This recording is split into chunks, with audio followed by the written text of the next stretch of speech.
So now into the second of the 8 rotations, and Sundby has given away to Anders Glersen there.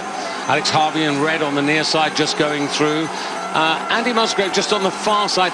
Now he's leaked about 3 seconds. He has a bit of a roadblock there behind him. He's still looking very relaxed, I think, David. Muzzy's just, I think, skiing within himself at the moment, not getting too excited with the changing pace at the front. 7 seconds, that's fine for now. Magnificat struggling back there. I'm really surprised, but he takes a long time to warm up into these races, but at the moment he's a long way back. I guess the danger is somebody making an early break. We're sort of thinking, will they, won't they? And at the moment, you know, that's the big question. You know, will they make an early break? It's much more relaxed skiing, though, isn't it? Up the front there, where you've got space, and I think that's where the big names at the front are just buying themselves comfort, able to dictate their own work. In fact, the Sveen now going to the lead. It was Glersen. Prior to that, it was, of course, Sundby. Yeah, Sveen. 28 years of age, that personal best in Davos last weekend. That will have boosted his confidence.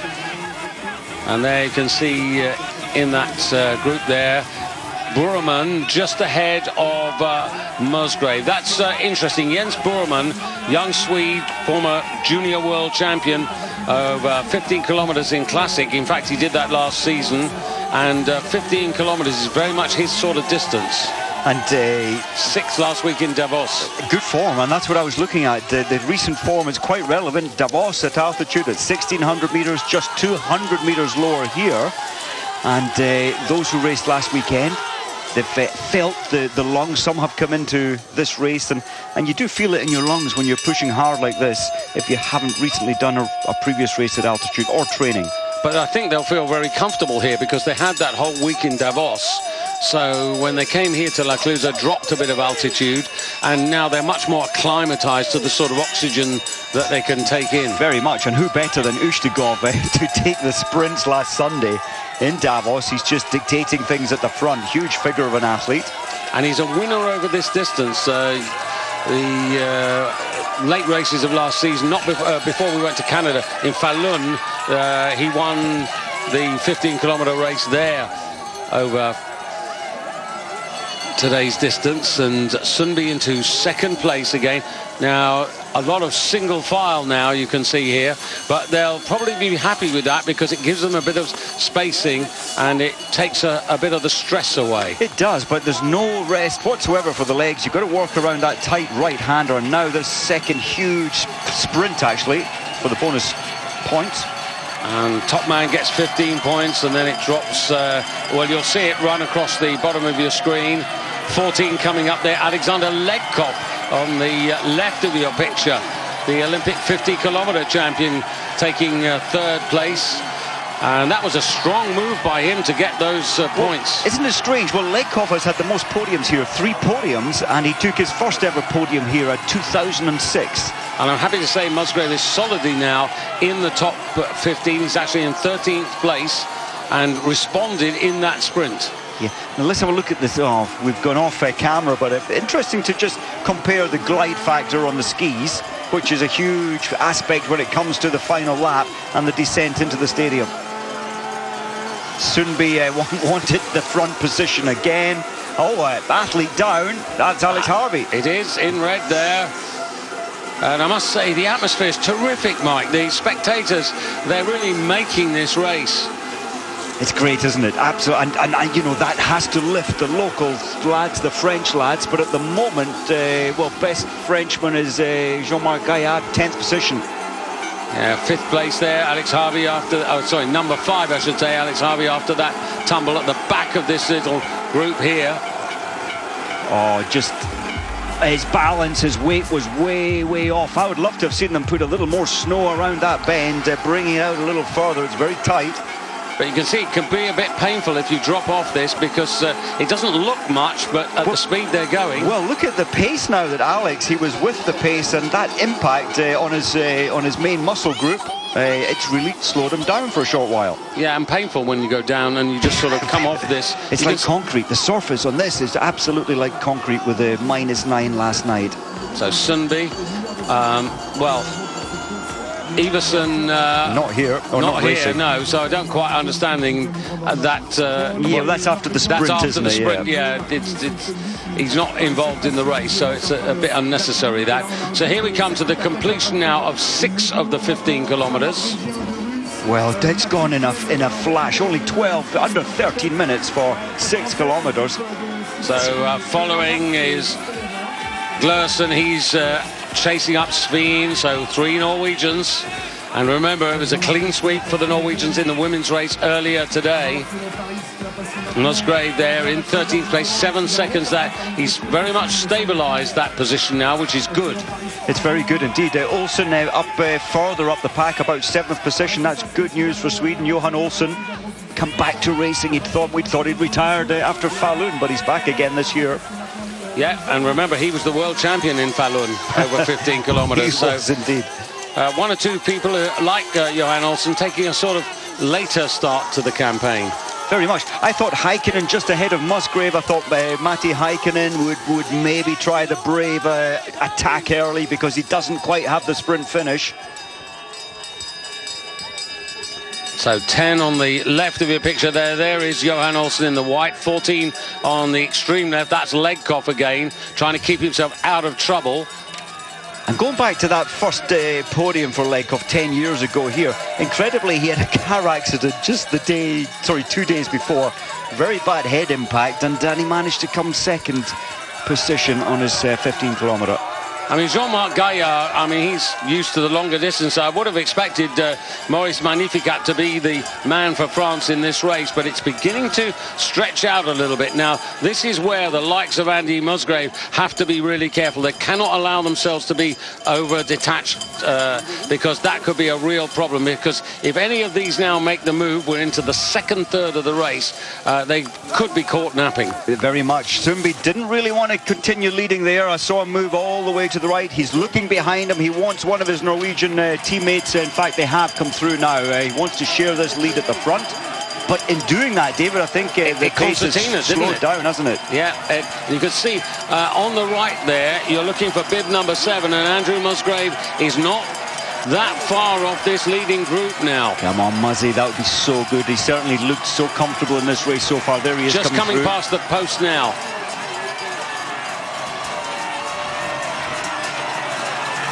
Thomas Bing there in picture. And you can see how hard you have to work here. It's work, work, work, and as you said, Mike, it's only the drop down into the stadium where they get a little bit of respite. And it's not much. You're still working. Look at the legs, continually working on these icy, difficult bends. But this is the sort of breakaway that everybody behind has to be aware of now.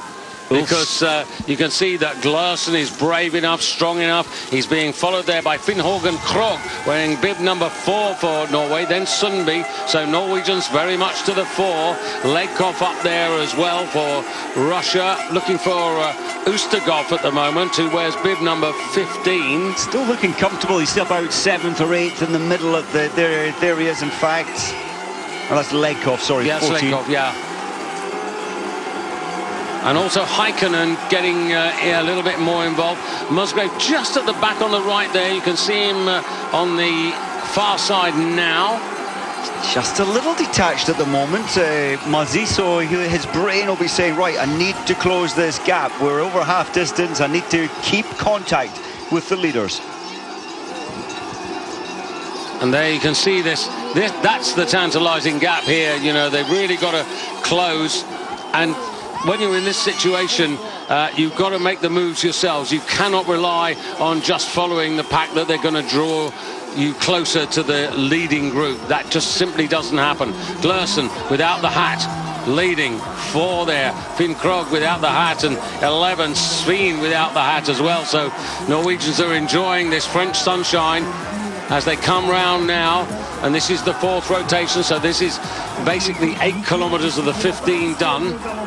They've got another bonus sprint to come, and that comes on the 6th rotation. It does. There, that 8 kilometres, well, half distance, you could say. It is. And that's good. Now, Andrew Musgrave has got him past all that traffic. He's not far off that lead group. You can see he's 10th now. Nice job, and only 4.3 seconds. He's in contact, and, you know, he looked comfortable there moving forward. He's pulled a lot of ground back since we last saw him. So at the moment, he's being very race savvy. And look what's happening back here now, David. At 20 seconds, there's a gap. The rest of the field are really suffering with this pace now. So 10 to the left there. That's Johan Olsen in the white there. Sundby, you can recognise in the bib. 14, Legkoff going through. 13 in that group there. Larry Lehtonen of Finland. So, working their way through the 9th and 10th kilometres at this moment. Norway in the lead. So up front, leading the group here still, Anders Glørsen from Norway, but just at the back, three from the back there, Andrew Musgrave. He's almost got to the front part of that group. He's got to do a little bit more work, but so far, hopefully, just keeping his cards to himself. Very much, but look what's happening. We've got 15 fast at the front. Then there's an 8-second gap, David, so those behind are really struggling to stay with this aggressive pace at the front, and you would expect the winner to come within this lead pack. Very difficult to close this gap now for the rest of the field. And also not easy for Sundby, because there's a lot of fast racers in this group here. And you can see that he's dropped back a little bit there. Yes, for the first time, Sundby has not been in the top 3 position. So is he taking a little pause before an attack, or is he resting up? Is he suffering? I don't think he's suffering too much. Look at his glide. Remember what's going to happen now. Now, I think this is crucial, Mike, because they're coming to complete 10 kilometres. When they go out on the next rotation, there's a bonus sprint. And there's bound to be an injection of pace. This is good news. They're all looking around. Who's the next to lead? That just gives Muzzy an opportunity to close this right down, because they're hesitating, they're slowing it down, and they're well aware that you've got to keep the pressure on, or the rest of the pack might close the gap. Glørsen from Legkoff in there, wearing bib number 14. Then you've got Finn Hågen Krogh in there. There's Musgrave going through, and Ustegov in that group as well. Look who's slowly coming back. We said he starts slowly. It's Magnificat, and he's pulling the chasing group slightly back. It was an 8-second gap. He's reduced that now to about 7. Yeah, he's a danger if he gets to them, because he's a world silver medalist and also a man who was a winner in Nové Mesto over this distance in 2016. So Magnificat, well, he's got a lot of work to do, but nonetheless, I guess there is just that possibility for him. He wears bib number 9. You've just seen him there. And now back to the front. So it's Norway, and then Russia, and then 15 there. You can see Ustegov. So Ustegov coming up to share second place now with Legkoff. Well, Finn Hågen at the front, he really now is putting the pressure on. He's just distancing himself a little from the rest of the field.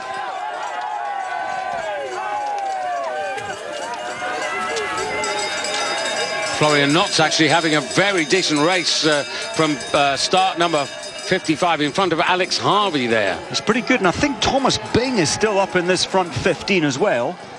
So a good day for the German team. You can see how important it was to really take the advantage of the stadium there to close up. It was, and well, that was a huge pressure from Finn Hågen, still at the front. He attempted to see, right, what will happen if I press this so hard, but they're now going for the sprints. So this is the second and the last of the bonus opportunities. Ustegov again. Ustegov, winner of the Davos sprint last weekend. And he's been pretty quiet up to this point, but now he's announced himself. And he's announced himself with, as you can see, just about 4 kilometers to go. Oh, what a race, what a race. Look, the spectators are loving it. It's a real test for all these 80 athletes in the field. In fact, a couple have pulled out, I've just noticed. Andy Musgrave has run into trouble. He's dropped to 15th. He's dropped 14 seconds off the lead. You can see yeah, sorry, just see his body language there. He now really is trying so hard. He's at his full limit to try and contain the breakaway at the front. I think this was always the danger, Mike, that, you know, you really had to maintain reasonable or close contact, and he had the chance when they came into the stadium the last time, when they all sort of slowed down a little bit, to close that gap up. I think it may well slow down again, actually. Ustigov is still carrying the momentum from his sprint, and they're realising there's a fast 5 now at the front, really hurting the other 10 in this lead group.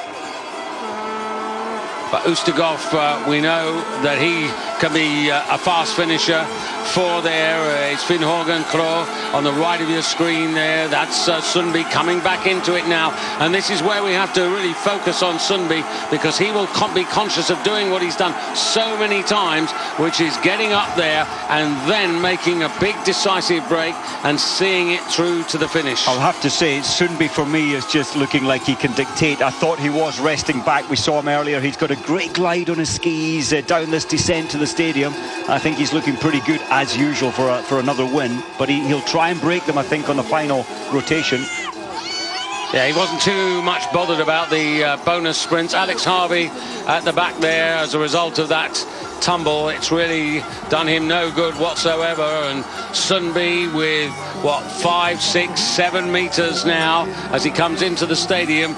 And this is where he's just careful on the corners, but he's not necessarily slowing down that much. And 2 laps to go. Sundby just feeling look what he's done. He's just having a little feel here. Can I break the field? Yes, I can. Watch out for a Frenchman, Clément Paris, who I don't think he wears bib number 33. He's not that far away, and that would be an excellent run. He's having a cracking day. Yeah, there he is in 6th place. Muzzy just coming through now, a little detached. You can just see his movement. His legs are really suffering trying to stay with his pace. 12 off the lead time. So he's gained another couple of seconds back. It's going to get faster though, David, with Sundby now at the front, realising he can hurt the rest of the field. He's going to punch it up another gear. Yeah, Heikkinen, who's looking forward to his birthday, which comes up on Monday. That'll be his 33rd birthday. Clément Paris, let's just catch up on him a little bit. He's only 23 years of age, and in the under 23 World Championships last year, Mike, second in the 15-kilometer freestyle race. In 2015 in the Junior Worlds, he was again a silver medalist. That was in the skiathlon, and so the French maybe have a talented find here in distance racing. This may be one of their new boys to arrive and announce himself, and it might be today in front of this French crowd. Well, top 10 finish for him would be a personal best. That's right, and the rest of the big French names, incredibly, they just haven't been able to get themselves back in this break. 15 at the front. There was Heikkinen in the blue, followed by Andy Musgrave in the white. But look at this breakaway here. But fair play. Look at the Russians closing in. Well, at least Legkov is closing in on Sundby. 4 to the left there, that's Finn Hågen Krogh. To the right there, bib number 8, that's Didrik Tønseth, another Trondheimer, who's been also relatively quiet during this race. But you can see now 4 away with Ustigov behind. Well, but Sundby really is applying pressure now. It's just a little war of attrition now. This is a course which really does suit Legkov. It's a workers' course, and Legkov is a real grafter. Yeah, we think of Legkov because of the Olympic success, but he's always done reasonably well at these sort of races. He was 4th a couple of seasons ago in Rybinsk, narrowly missed the podium on Russian snow there. Alex Harvey, David, making something of a comeback after that fall. What was it, on the 3rd lap? It was a mistake. It cost him dearly. He lost contact with the lead, and it's so hard to get back when you make a mistake. These corners, they make them look so easy, a little icy on the inside, but Sundby made it look very simple. Well, these 4 at the moment must feel that this is it. 4 into 3 for the podium doesn't really work. One of them has to lose out. I think Ledkov could be quite dangerous here as well, but surely he's going to have to try to break as well. Like Sundby, he wouldn't necessarily want to leave it to the last 100 metres. No, he wouldn't. Just looking, Ledkov not the sprinter in there. Sundby hasn't had good sprint results this season either. So just looking at the chasing group there, and that's really tough for Andy Musgrave because he's detached now. Detached, he's on survival mode at the moment to try and contain the damage, but difficult for him now to move any further forward. And the early work from Glorsson, you know, when you go early and try to dictate the pace, it knocks the stuffing out of you. And I think Sundby laps 2, 3, 4, hiding in the pack a little, has saved him. So Sundby, Ledkov there. So 3 Norwegians in the first 4. In the women's race it was similar, although Stina Nilsson for Sweden was the other country represented. So now they've got a winning advantage, these 4, in terms of reaching the podium over the chasing pack. Sundby just has a little look now. So here we go, the last rotation. Quite interesting, David. They all looked over their left shoulders just to see what the gap was, and they registered, the brains twigged on that it's at least 10 seconds. In fact, it's more. There's Ustergaard and Olsen behind him for Sweden. And here's Muzzy. Come on, Muzzy. It's still good, you know, he's what, top 15 or just outside. 16th at the moment. Yeah, he's not been able to go with Heikkinen, who's been with him for most of the journey and trying to improve. But now, this is fascinating. So, who's going to make the break? Who has the advantage in terms of sprinting? Would it be Finn Hågen Krogh, who's at the back at the moment? Just his body language, he's just surviving at the moment. I think if he can rest up, he may well try. He's the lightest body weight in terms of this first pack. So in terms of climbing, he is one of the best climbers. Didrik Tønseth, where do you rate him in this little quartet? Well, he was only, I'd say only 18th last week. He was 2 minutes off the pace. He's certainly a good finisher, but not the fastest. So for me, it's still Sundby.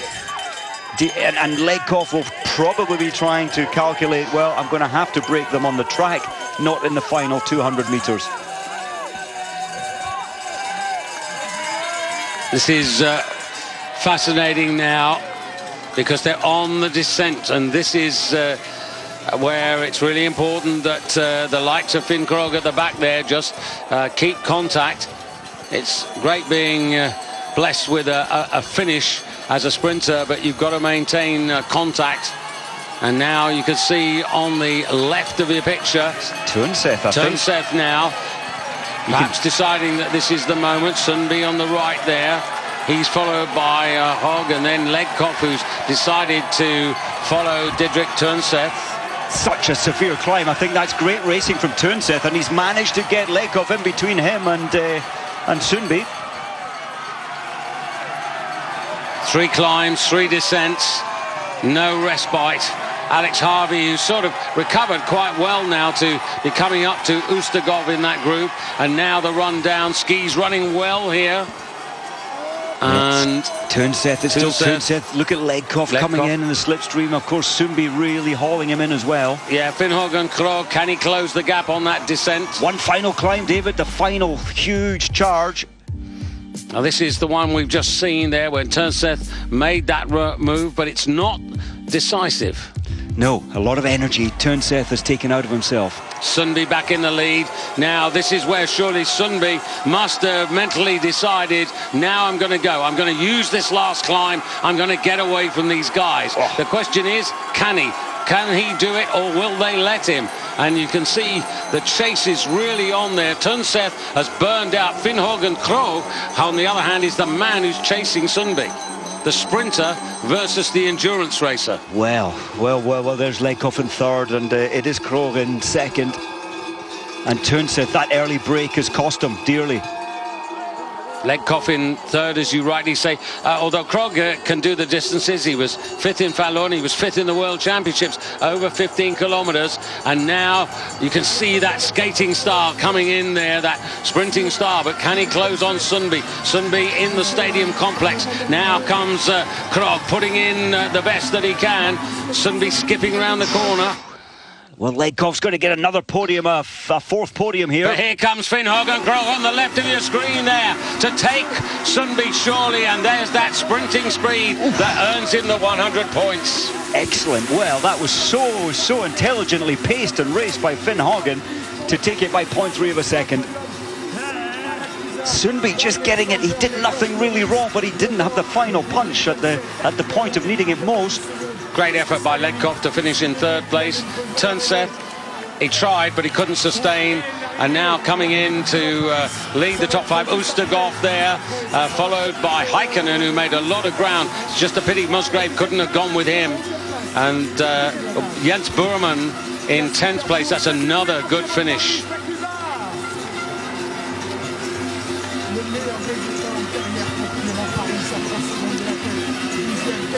Here's Andrew Musgrave coming in now to finish just outside the top 16. And 53 seconds off the winning time. But I think a lot of that was because of the pace up front, and also once he got detached, very difficult to be on your own. Very much. And Muzzy, this season it was 10th up in Finland, 11th in Lillehammer. He's had 15th last weekend and now 16th. It's still great racing for a British cross-country skier. Yeah, those are solid World Cup points. Oh, incredible. Yeah, Andrew Musgrave, before the day began, in 24th place in the overall World Cup rankings for the season. But Finn Hågen Krog, that's an excellent 100 points to him for the race itself. Well, Finn Hågen, he was on survival mode, just able to stick with the pace, and I think he played that last lap so intelligently and saved it for when it mattered in this last 30 metres to take Sundby. Well, what he did basically was let everybody do the work. And there's another old campaigner there, De Centa, the 50-kilometre champion of 2006, inside the top 40. Not bad at all, you know, 80 in this pack today. He's still halfway up the field. The time is okay, 1:51 behind. So the race goes to Finn Hågen Krog, 26 years of age, representing Norway, last season's runner-up in the Tour de Ski, and plenty of other achievements as well. Fifth in the World Championships over this distance, and he takes the honours under the French sunshine of La Clusaz. Excellent hosts who've grafted really well to produce a great track. Hope you've enjoyed it. From Mike Dixon and myself, David Goldstrom, thank you for your company. Thank you for watching. It's time to say bye-bye.